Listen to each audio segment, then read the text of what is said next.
네, 안녕하세요. 김중현 강사입니다. 네, 일단은 법원행시 제가 지금 옆강의실에서 가족법 강의를 마무리하고 있어서 전 좀 짧게 말씀을 드린 다음에 질의응답을 좀 받도록 할게요. 여기서 설명드릴 건 일단 첫 번째로 지금 1차 시즌이라는 점. 1차 시즌입니다. 근데 1차가 이제 법행 유예가 없어지면서 저는 강의를 어떻게 하기 시작했냐면 어차피 민법 1차는 객관식이잖아요.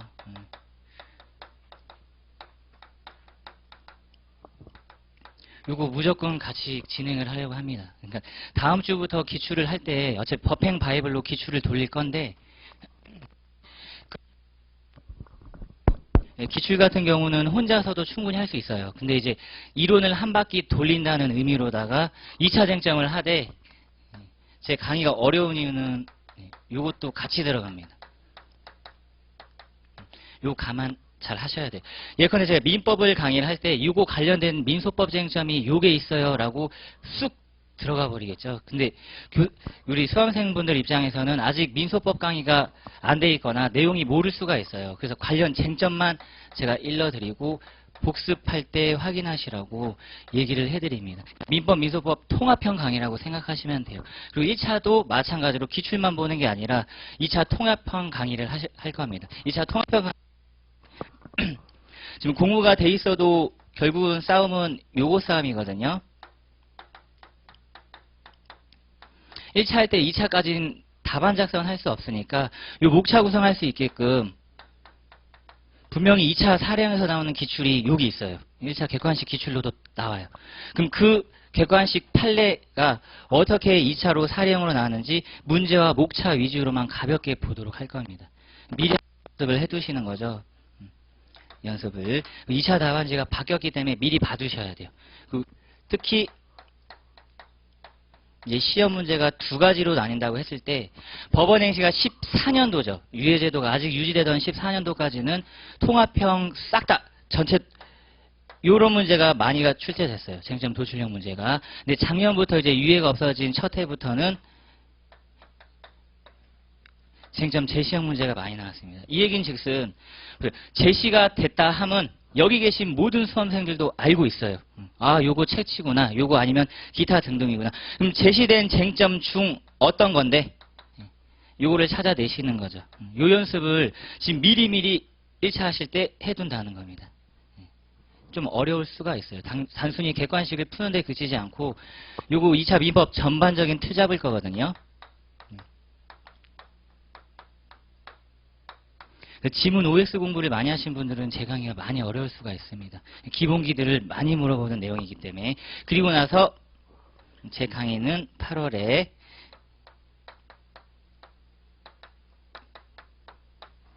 요때 미리 2차 쟁점용 판례를 찍어 드릴 거예요. 어차피 작년에도 1차 중요한 판례들은 다 찍어 드렸는데 2차 쟁점용 판례도 미리 찍어 드릴 거고 요때 전범위를 각 1회씩 보도록 할 겁니다. 토탈 2회겠죠. 토탈 2회. 마지막 날 한 번씩 보도록 할 거예요. 개수형은 작년에 맞게 20문항에서 25문항 정도로 내도록 진행을 할 겁니다. 그래서 제가 지금 가족법 때 잠깐 말씀드렸는데 요거를 의도한 이유는 개수형으로 바꿨을 때 맞춘 거 말고 그냥 지문 OX를 다 맞춰봐라. 제가 한 문제당 지문을 5개씩 드렸을 때 40문항이면 200지문 내지는 6, 7지문이면 250지문이 나오거든요. 이거 OX 행시는 이렇게 의도를 할 거고, 그다음에 8월 요게 끝나면 2차는 저는 두 가지 코스로 갈 겁니다. 오전반이 기출이고요.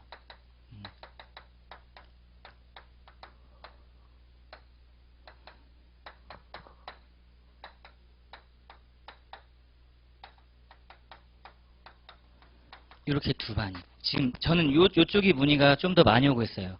법원행시를 사법시험이나 다른 영역에서 하시던 분들이 많이 계셔가지고 나는 사례 답안 같은 거 하고 싶다. 사시 2차처럼 뭐 AP 모강, 답안 작성반 이런 거를 원하시는 분들이 많아가지고 반을 두 가지로 운영을 할 겁니다. 자기 실력에 맞게끔 오시면 돼요. 이건 무조건 답안 작성했는데 참사기겠죠. 요거는 기출 문제 일단 사시변시 당연히 볼 거고요. 법행 뭐 당연히 보고 법무사까지 이렇게 네 종류의 5개년 내지 7개년을 토탈 쟁점, 기출 쟁점 정리하면서 미기출을 여기서 쓰도록 할 거예요, 저는. 어느 반을 하든 실력에 맞게끔 운영하시면 되겠습니다. 지금 3단계에 그 설명을 했고, 어떻게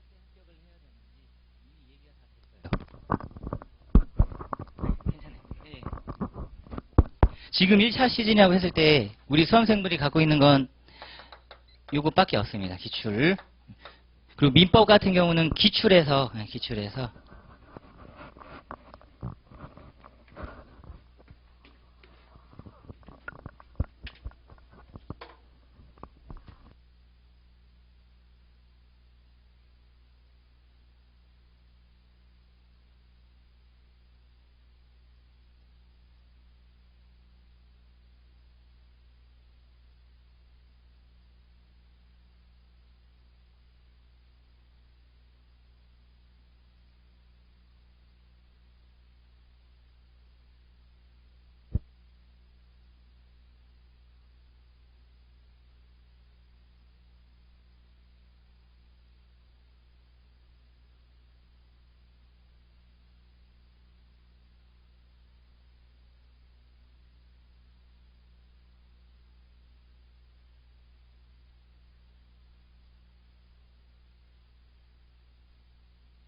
하나, 둘, 셋.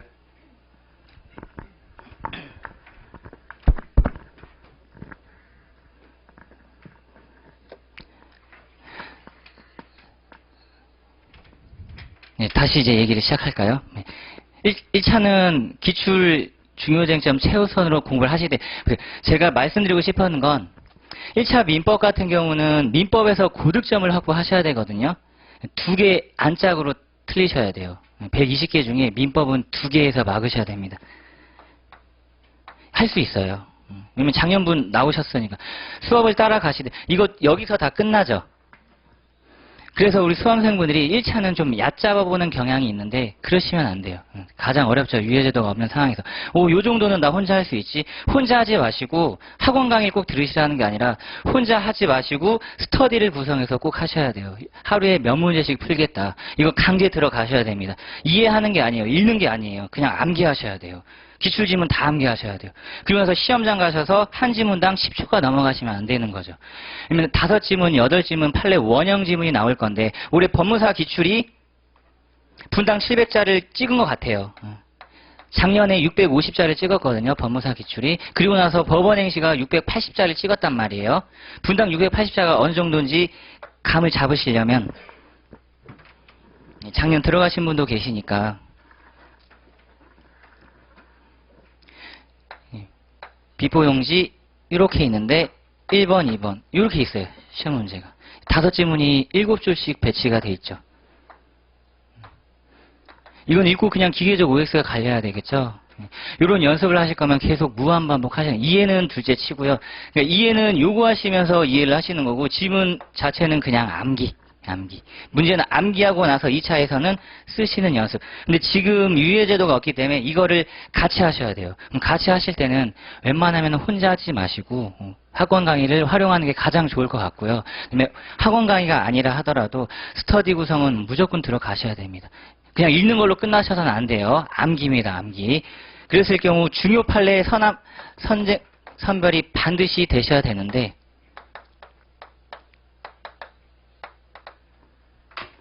요거를 일단 수험생분들이 하기가 쉽지 않죠. 과연 내가 봤던 4개년 최신 판례 중에 어떤 게 2차로 나올 것 같으냐, 어떤 게 또 1차에서 나올 것 같으냐. 여러 명이 있을수록 중요 판례들이 선별이 많이 될 거예요. 그러니까 스터디 구성을 꼭 하시길 바랍니다. 이거 학원 강의 들어가도 근데 스터디 구성은 해야 돼요. 제가 봤을 땐 학원에서 해주는 건 한계가 있죠. 제가 해주는 거는 강의밖에 없고 공부는 우리 수험생분들이 하신단 말이에요. 근데 강의를 듣고 이해하는 거에서 끝나면 그건 학교 수업이랑 별반 다를 거 없고 그냥 보충 수업이랑 별반 다르고 없고 학원은 합격의 문 앞까지만 딱 오셔드려야 되는데 그럼 공부는 우리 수험생분들이 혼자 할 수 있게끔 관련된 내용들을 다 정리를 해주셔야 돼요. 그리고 어떻게든 공부가 잘 되고 있는지 확인을 해야 되는데 학원에서는 확인할 길이 없습니다. 1차는 특히 확인할 길이 없어요. 제가 확인해 드릴 수 있는 길은 요것밖에 없는데 매일 봐드리는 게 아니죠. 전범용사도 1회, 2회, 2번밖에 안 보네요. 맘 같아서는 매일 20문항씩 보고 싶죠. 왜냐면 결국은 암기하라며. 그럼 암기하라면 그냥 시험 문제 풀고 그냥 바로 암기하면 되지 뭐. 기본서는 나중에 돌아가시는 거예요. 어차피 2차까지 같이 가실 건데 2차 기본서 있으신 분 몇 분 안 계시죠. 2차 기본서 갖고 계신 분들이. 그러면 요걸 토대로 요쟁점을 정리하고 이거는 이제 교재를 장만해서 한 방에 공부하는 방법을 진행하는데 솔직히 상반기에 좀 많이 어려워하셨어요. 왜냐면 민법, 민소법을 왔다 갔다 하고 특히 민소법 할 때 민법을 많이 왔다 갔다 했는데 민소법만 하기도 벅차 죽겠는데 민법을 또 가져오는 거죠. 근데 지금 그렇게 하셔야 됩니다. 유예제도가 없어진 이 마당에 민법과 민소법을 분리하지 마시고 함께 공부하는 방법, 친구들이나 스터디를 구성할 때도 그렇게 관련 쟁점을 끊임없이 확인을 하셔야 돼요. 그래서 제가 드리고 싶은 말씀은 이거는 기출 무조건, 사법시험이든 변호사시험은 학원에서 안 해주니까 각자 무조건 푸셔야 돼요. 사시변시는. 민법은 그래야 됩니다. 민법은 그러셔야 돼요. 제가 말씀드렸죠. -2에서 -3으로 막아야 돼요. 기출 까고 4개년 최신 판례 다 암기하고 들어가면 2개, 3개 끊어져요. 제가 작년 같은 경우는 민법 기출 문제 보고 나서 2개 틀렸는데 그러고 나서 수험생한테 전화를 받았어요. 너 이거 내 거 공부했으면 2개 틀렸을 거야. 딱 2개 틀려왔죠. 판례 2개를 못 찍었으니까 2개가 나간단 말이에요. 개수형에서는. 저도 100%는 다 못 찍어드리니까 저는 -3까지만 항상 말씀을 드리고 조금 더 도망가자면 -5까지예요. -5까지. 나머지는 이제 우리 수험생분들 능력인 거죠. 능력.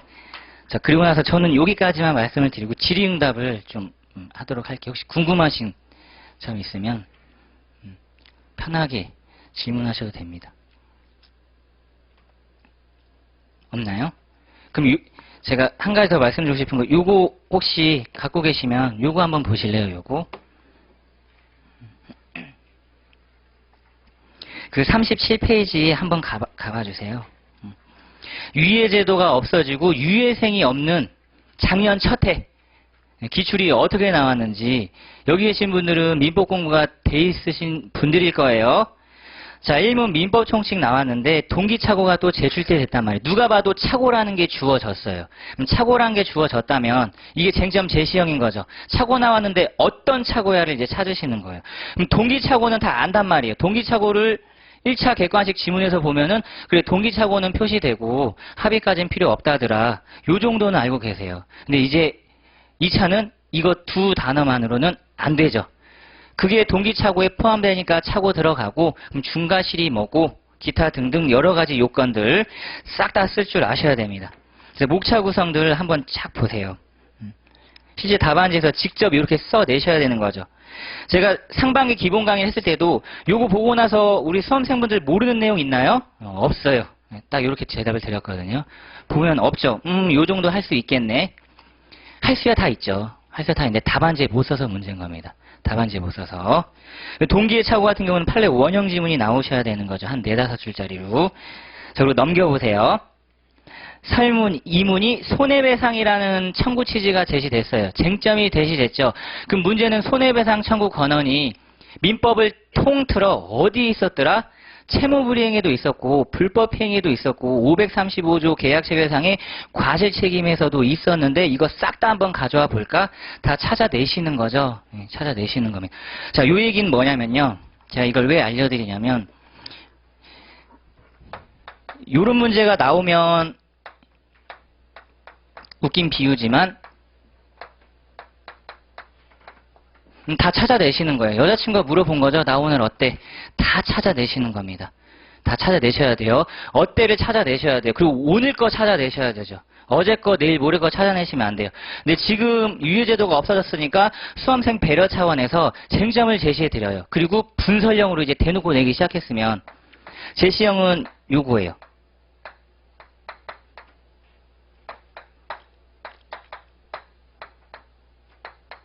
이것만 말씀하시면 되죠. 아, 근데 머리가 어떤지 얘기를 못하면 일단 누락. 근데 어때까지 얘기해 놓은 상태에서 관련 쟁점 쓰면 이거는 가점. 지금 요겁니다. 지금 차고 쟁점 제시됐죠. 손해배상 제시됐어요. 그럼 민소법을 왜 같이 하셔야 되냐고 제가 말씀을 드리냐면 민소법에서는 이 청구할 수 있는 권한이죠. 쟁점 도출, 쟁점 제시 요게 청구 심판 대상이거든요. 민법에서 공부하셨던 권리의 경합을 민사소송법에서는 청구의 병합으로 바꿔 공부하신단 말이에요. 그러니까 결국은 개념 자체가 동떨어진 게 아니라는 거죠. 그럼 얘는 주문에 들어가는 게 청구 취지고 그 다음에 이거를 유익게 하는 게 청구 원인인데 우리 요거 지금 민법에서 주구 장창 공부하고 있는 거예요. 그럼 조문이 535조, 750조, 390조 3개 떨어지죠.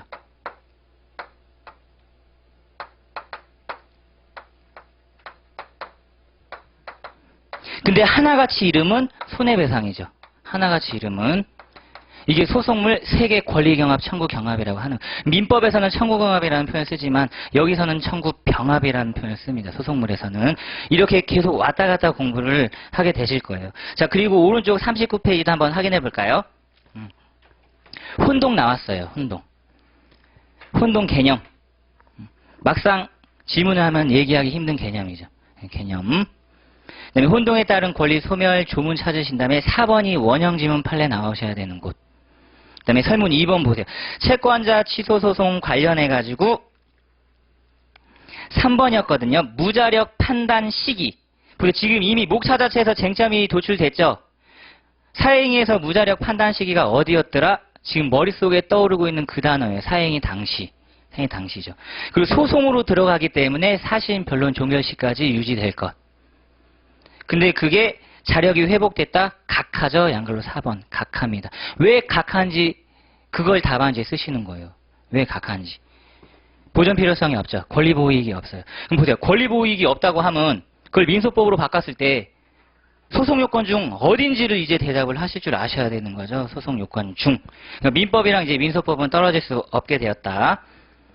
를 꼭 알려드리고 싶었어요. 유예제도가 있었으면 민법 따로 민소법을 따로 하겠는데 유예제도가 없는 상태에서는 민법과 민소법을 계속 저는 왔다 갔다 하는 공부 방법을 계속 강의를 할 것입니다. 여기까지가 제가 드린 말씀이었고 질문 혹시 또 있나요? 네. 없으면 제가 오늘 수업이 있어서 상담을 해드리고 싶은데 이거 이외에 상담을 못 해드려가지고 저는 그럼 여기까지 얘기를 마치도록 하겠습니다. 고생하셨습니다.